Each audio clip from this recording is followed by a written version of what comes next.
Chapter assessment of agronomic interaction. आइए इस chapter को समझते हैं। एग्रोनॉमी में इंटरक्रॉपिंग का असेसमेंट कंपटीशन और यील्ड एडवांटेज के बेसिस पे किया जाता है। इसमें एक इम्पॉर्टेंट कॉन्सेप्ट है लैंड इक्विवेलेंट रेशियो LER, जो इंटरक्रॉपिंग सिस्टम की प्रोडक्शन एफिशिएंसी को मेजर करता है। आइए समझते हैं लैंड इक्विवेलेंट रेशियो क्या है। LER एक ऐसे रेशियो को रिप्रेजेंट करता है जो बताता है कि इंटरक्रॉपिंग सिस्टम में जो यील्ड मिल रही है उसको प्योर क्रॉपिंग सिस्टम में अचीव करने के लिए कितनी एक्स्ट्रा लैंड की ज़रूरत होती है। LER फार्मूला से ये पता चलता है कि इंटरक्रॉपिंग सिस्टम बायोलॉजिकल एफिशिएंसी में कितना बेटर है कंपेयर टू मोनोक्रॉपिंग। इसका फार्मूला होता है LER equal to YA/SA plus YB/SB। यहाँ पर YA/YB का मतलब है इंटरक्रॉपिंग सिस्टम में क्रॉप A और B का यील्ड। SA/SB का मतलब है प्योर स्टैंड में क्रॉप A और B का यील्ड। LA/LB का मतलब है क्रॉप A और B का LER। अब इंटरप्रिटेशन को देखते हैं। अगर LER ग्रेटर देन 1 होगा इसका मतलब है इंटरक्रॉपिंग बेनिफिशियल है। अगर LER इक्वल टू 1 है इसका मतलब है इंटरक्रॉपिंग और मोनोक्रॉपिंग सेम एफिशिएंसी के हैं। अगर LER लेस देन 1 है इसका मतलब है इंटरक्रॉपिंग से लैंड का एफिशिएंट यूज नहीं हो रहा।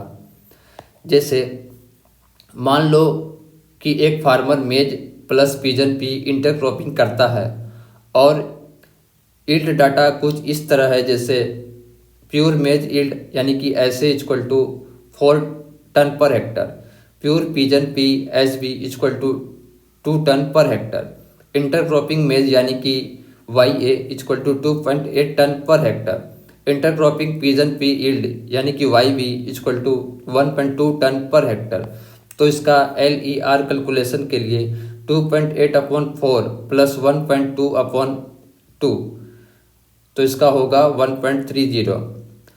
LER इक्वल टू 1.30 का मतलब है कि इंटरक्रॉपिंग सिस्टम 30% ज़्यादा प्रोडक्टिव है मोनोक्रॉपिंग के कंपैरिजन में। अब बात करते हैं importance of LER in agriculture. Efficient land use.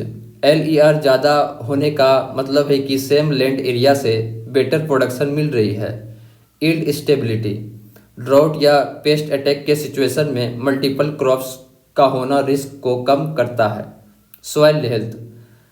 Legume crops जैसे पिजन पी नाइट्रोजन फिक्स करती है जो नेक्स्ट क्रॉप के लिए बेनिफिशियल होता है। Sustainable farming. बायोडाइवर्सिटी इंक्रीज होती है जो मोनोक्रॉपिंग के कंपैरिजन में इकोसिस्टम के लिए बेटर है। अब बात करते हैं relative crowding coefficient RCC। What is relative crowding coefficient? RCC एक मैथमेटिकल टूल है जो इंटरक्रॉपिंग में एक क्रॉप की दूसरे क्रॉप के साथ कंपटीशन को मेजर करता है। इसका यूज ये देखने के लिए होता है कि कोई क्रॉप जब मिक्स पॉपुलेशन में ग्रो होता है तो उसका यील्ड प्योर स्टैंड के कंपैरिजन में ज़्यादा है या कम। ये डी विल्ट 1916 ने प्रपोज किया था। जैसे अगर एक फील्ड में मेज और सोयाबीन को एक साथ ग्रो किया जाए तो RCC से ये पता चलेगा कि मेज का यील्ड सोयाबीन के साथ मिक्स होने पर बढ़ता है या कम होता है। अगर मेज का RCC ग्रेटर देन 1 है इसका मतलब है मेज इंटरक्रॉपिंग में बेटर परफॉर्म कर रहा है। अगर RCC लेस देन 1 है तो इसका मतलब है कि मेज का यील्ड कम हो गया है ड्यू टू कंपटीशन। आइए इसके फार्मूला को देखते हैं। KAB equal to YAB into ZBA/YAA minus YAB into ZAB। यहाँ YAB का मतलब है मिक्सचर में क्रॉप A का यील्ड यानी कि जब क्रॉप B के साथ ग्रो हो रहा है। YBA का मतलब है मिक्सचर में क्रॉप B का यील्ड। YAA का मतलब है क्रॉप A का यील्ड प्योर स्टैंड में कितना है। YBB का मतलब है क्रॉप B का यील्ड प्योर स्टैंड में कितना है। ZAB का मतलब है मिक्सचर में क्रॉप A का सोन प्रोडक्शन क्या है। ZBA का मतलब है मिक्सचर में क्रॉप B का सोन प्रोपोर्शन क्या है। अब RCC इंटरप्रिटेशन को देखते हैं। अगर आरसीसी ग्रेटर देन 1 है, इसका मतलब है क्रॉप ज़्यादा यील्ड दे रही है, इसका मतलब कंपटीशन में वो डोमिनेट कर रहे हैं। जैसे मेज प्लस कॉपी इंटरक्रॉपिंग में मेज का आरसीसी ग्रेटर देन 1 होता है, क्योंकि मेज कॉपी से ज़्यादा कम्पिटिटिव होता है। अगर आरसीसी इक्वल टू 1 है तो इसका मतलब है नो एडवांटेज नो डिसएडवांटेज, मतलब कंपटीशन न्यूट्रल है। अगर आरसीसी लेस देन 1 है, क्रॉप का यील्ड कम हो रहा है, इसका मतलब वो कंपटीशन में वीक है। जैसे अगर सोरगम और कोकोनट को किया जाए और सोरगम का आरसीसी लेस देन 1 आए, तो इसका मतलब है कि कोकोनट उसको डोमिनेट कर रहा है। अब बात करते हैं why RCC is important in intercropping. Intercropping में कंपटीशन समझना जरूरी है ताकि farmers best crop combination choose कर सके। अगर आरसीसी हाई है, इसका मतलब है एक क्रॉप दूसरे से ज़्यादा कम्पिटिटिव है और ज़्यादा यील्ड देगा। अगर आरसीसी लो है तो इसका मतलब है कि वो क्रॉप इंटरक्रॉपिंग में स्ट्रगल करेगा। अब बात करते हैं RCC and land equivalent ratio कौन से बेटर है, देखते हैं। आरसीसी कंपटीशन का आइडिया देता है, लेकिन एलईआर यील्ड एडवांटेज का मैग्नीट्यूड बताता है। एग्रोनॉमिक डिसीजन के लिए एलईआर ज़्यादा प्रीफर है, क्योंकि वो एग्जैक्ट यील्ड गेन बताता है। अब बात करते हैं एग्रेसिविटी क्या है। एग्रेसिविटी एक मेजर है जो ये बताता है कि एक क्रॉप दूसरे क्रॉप के कंपैरिजन में कितना ज़्यादा कम्पिटिटिव है। ये एमसी गिल्चरिट्स ने प्रपोज किया था 1965 में। अगर एक क्रॉप का यील्ड दूसरे क्रॉप के कंपैरिजन में ज़्यादा बढ़ता है तो वो एग्रेसिव क्रॉप होगा। जैसे अगर मेज और कॉपी को एक साथ ग्रो किया जाए और मेज का यील्ड कॉपी के कंपैरिजन में ज़्यादा बढ़ता है तो मेज एग्रेसिव होगा। अगर कॉपी का यील्ड मेज के कंपैरिजन में कम हो रहा है तो कॉपी डोमिनेटेड होगा। इसका फार्मूला होता है A equal to Y A B upon Y A into Z A B minus Y B A upon Y B B into Z B ए।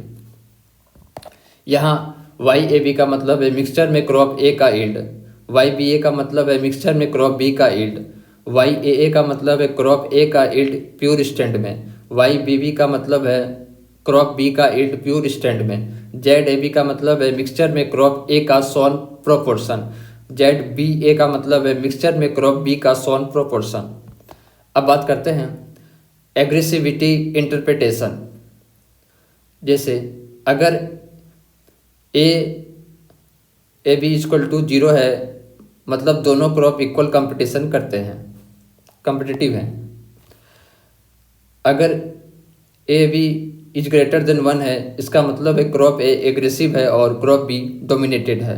जैसे मेज प्लस कॉपी इंटरक्रॉपिंग में मेज का ए बी ज़्यादा होता है, मतलब मेज डोमिनेट करता है। अगर ए बी लेस देन 0 है तो इसका मतलब है क्रॉप ए डोमिनेटेड है और क्रॉप बी एग्रेसिव है। अगर इंटरक्रॉपिंग में सोरगम का ए बी नेगेटिव आया, इसका मतलब है सोरगम डोमिनेटेड है और दूसरे क्रॉप ज़्यादा कम्पिटिटिव हैं। अगर ए बी का वैल्यू ज़्यादा है, चाहे पॉजिटिव या नेगेटिव, इसका मतलब कंपटीशन ज़्यादा है और एक क्रॉप दूसरे से बहुत ज़्यादा स्ट्रॉन्ग या वीक है। अब बात करते हैं कंपटीशन इंडेक्स CI।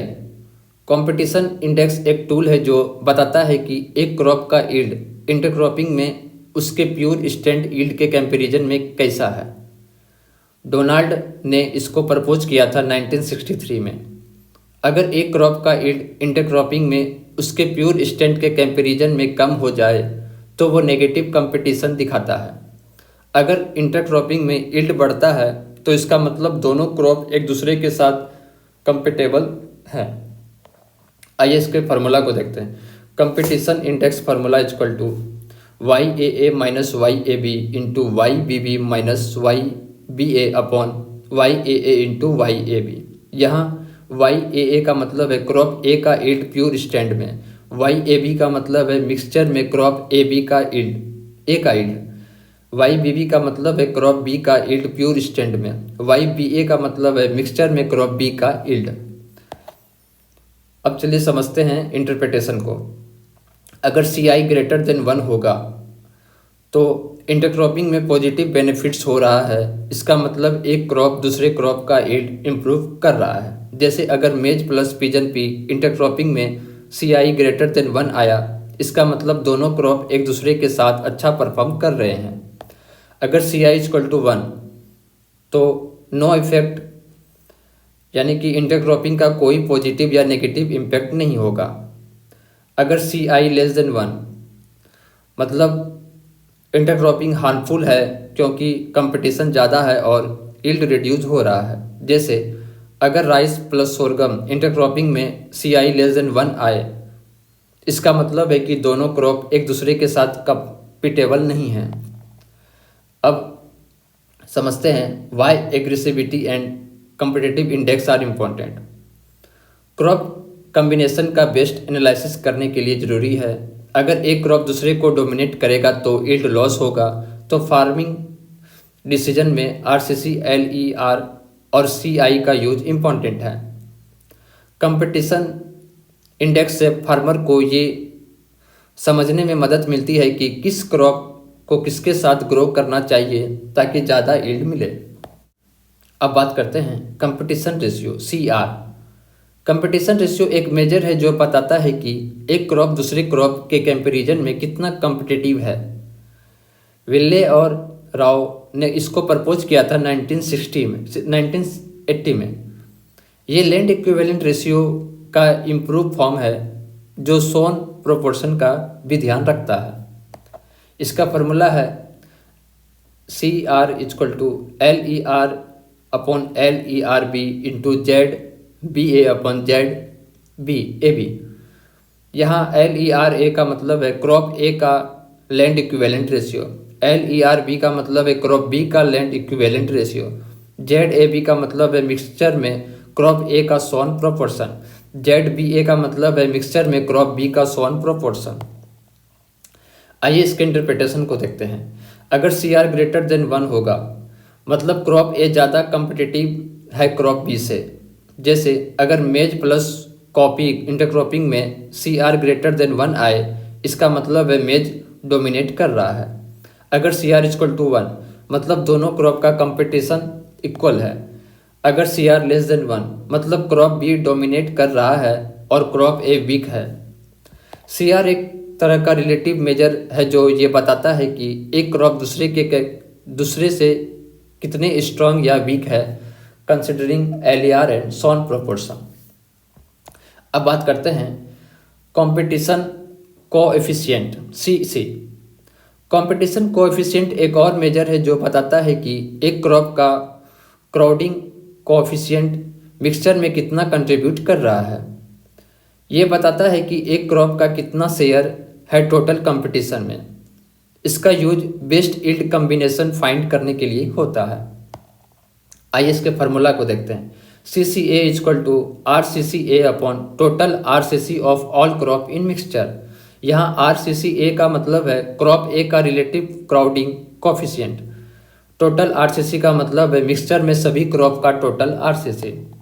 आइए इसके इंटरप्रिटेशन को देखते हैं। अगर एक क्रॉप का CC ज़्यादा है मतलब वो क्रॉप मिक्सचर में ज़्यादा डोमिनेट कर रहा है। जैसे मेज प्लस कॉपी में मेज का CC ज़्यादा होगा तो ज़्यादा होगा क्योंकि मेज ज़्यादा कम्पिटिटिव है। अगर एक क्रॉप का CC कम है मतलब वो क्रॉप मिक्सचर में ज़्यादा सप्रेस हो रहा है। अगर टोटल CC 1 से बराबर है मतलब इंटरक्रॉपिंग का इफेक्ट बैलेंस है और कोई भी क्रॉप एक दूसरे को सप्रेस नहीं कर रहा। अब बात करते हैं multiple cropping index MCI। MCI एक मेजर है जो बताता है कि एक साल में टोटल कल्टीवेटेड लैंड पर कितना क्रॉप ग्रो और हार्वेस्ट किया गया। यह मल्टीपल क्रॉपिंग का एक्सटेंट दिखाता है और प्रोडक्टिविटी एनालिसिस के लिए इम्पॉर्टेंट है। इसका फार्मूला है MCI equal to summation of AI upon A into 100। यहाँ AI का मतलब है हर एक क्रॉप का एरिया हेक्टर में, कैपिटल A का मतलब है total cultivated land area, small n का मतलब है एक साल में उगाए गए क्रॉप की टोटल संख्या। आइए इसके इंटरप्रिटेशन को देखते हैं। अगर MCI इक्वल टू 100 है मतलब सिर्फ एक क्रॉप पूरी कल्टिवेटेड लैंड पर उगाई गई है। जैसे अगर एक फार्मर ने 10 हेक्टर लैंड पर सिर्फ वीट उगाया तो MCI 100 होगा। अगर MCI ग्रेटर देन 100 है मतलब मल्टीपल क्रॉपिंग हो रहा है। यहाँ एक साल में एक ही लैंड पर अलग अलग क्रॉप्स उगाए गए हैं। जैसे अगर 10 हेक्टर लैंड पर पहले वीट उगाया गया 10 हेक्टर और फिर राइस 10 हेक्टर में उगाया गया तो टोटल एरिया क्रॉप 20 हेक्टर होगा। MCI equal to 20 upon 10 into 100 यानी कि 200% होगा। हायर MCI का मतलब है कि लैंड का ज़्यादा एफिशिएंट यूज हो रहा है। अब बात करते हैं cropping intensity index CII। CII एक मेजर है जो एक फार्मर का एक्चुअल लैंड यूज को टाइम और एरिया के रिलेशन के बेसिस पर जज करता है। ये बताता है कि एक पार्टिकुलर टाइम पीरियड यूजुअली एक साल में लैंड का कितना इफ़िशिएंटली यूज किया गया है। इसका यूज क्रॉपिंग इफ़िशिएंसी और प्रोडक्टिविटी एनालिसिस करने के लिए होता है। आइए इसके फार्मूला को देखते हैं। CII equal to N upon MAT plus summation of AJTJ। यहाँ NC का मतलब है total number of crop grown during time period T। AI का मतलब है क्रॉप I का ऑक्युपाइड एरिया। TI का मतलब है क्रॉप I का ड्यूरेशन। T का मतलब है टोटल टाइम पीरियड यूजुअली एक साल। अब बात करते हैं CII का इंटरप्रिटेशन। अगर CII ज़्यादा है मतलब लैंड का ज़्यादा प्रोडक्टिव यूज हो रहा है। अगर एक फील्ड का क्रॉपिंग इंटेंसिटी 200% है इसका मतलब है कि एक ही फील्ड में एक साल में 2 क्रॉप उगाए गए हैं। अगर CII कम है मतलब लैंड यूटिलाइजेशन इनएफिशिएंट है। जैसे अगर एक फील्ड में एक साल में सिर्फ एक ही क्रॉप उगाया गया तो क्रॉपिंग इंटेंसिटी 100% होगा। CII और लैंड इक्विवेलेंट रेशियो दोनों यूज किए जाते हैं ताकि एक एरिया की क्रॉपिंग एफिशिएंसी और प्रोडक्टिविटी एसेस की जाए। अब बात करते हैं क्रॉपिंग इंटेंसिटी। क्रॉपिंग इंटेंसिटी एक मेजर है जो बताता है कि एक पार्टिकुलर लैंड पर एक साल में कितना क्रॉप उगाए गए हैं। इसका फार्मूला नेट कल्टिवेटेड एरिया के कंपैरिजन में टोटल क्रॉप एरिया को मेजर करता है। इसका फार्मूला है CI equal to total crop area upon net cultivated area into 100। यहाँ टोटल क्रॉप एरिया का मतलब है एरिया अंदर kharif plus rabi plus zaid crop. Net cultivated area का मतलब है जो लैंड एक्चुअल कल्टीवेशन के लिए यूज हो रहा है। अब इंटरप्रिटेशन को देखते हैं। अगर क्रॉपिंग इंटेंसिटी यानी कि CI इक्वल टू 100% है मतलब एक ही क्रॉप एक साल में उगाए गए हैं यानी मोनोक्रॉपिंग हो रहा है। जैसे अगर एक फार्मर के पास 10 हेक्टर लैंड है और उसने सिर्फ एक क्रॉप यानी कि वीट उगाया तो CI 100% होगा। अगर CI ग्रेटर देन 100% है मतलब एक ही फील्ड में मल्टीपल क्रॉप्स उगाए गए यानी कि इंटर क्रॉपिंग, रिले क्रॉपिंग या सिक्वेंशियल क्रॉपिंग अपनाया गया। जैसे अगर 10 हेक्टर लैंड पर पहले राइस 10 हेक्टर में उगाया गया और फिर रबी सीजन में वीट 10 हेक्टर में उगाया गया तो टोटल क्रॉप एरिया 20 हेक्टर होगा। CI equal to 20 upon 10 into 100 equal to 200%। Higher cropping intensity का मतलब है लैंड का ज़्यादा प्रोडक्टिव यूज हो रहा है जो फूड सिक्योरिटी और इनकम बढ़ाने के लिए इम्पॉर्टेंट है। अब स्पेसिफिक क्रॉप इंटेंसिटी इंडेक्स को देखते हैं। SCII एक एडवांस मेजर है जो बताता है कि एक पार्टिकुलर क्रॉप या क्रॉप ग्रुप कितना एरिया और टाइम ऑक्युपाई कर रहा है। इसका यूज स्पेशल क्रॉप कैटेगरीज जैसे vegetable intensity index, rice intensity index और field crop intensity index assess करने के लिए होता है। इसका फार्मूला है summation of NK into TK upon MAT summation of AT। अब बात करते हैं इंटरप्रिटेशन की। अगर SCII हाई है मतलब कोई स्पेसिफिक क्रॉप या क्रॉप ग्रुप ज़्यादा एरिया और टाइम ऑक्यूपाई कर रहा है।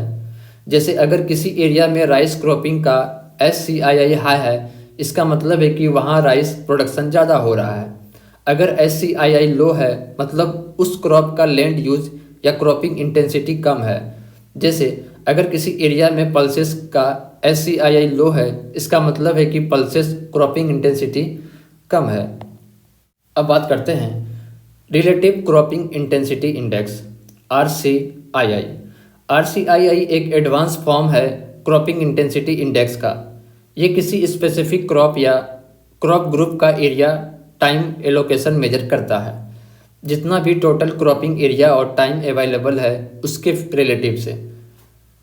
RCII फार्मूला है summation of AK into TK upon summation of AI into TI। अगर RCII किसी पार्टिकुलर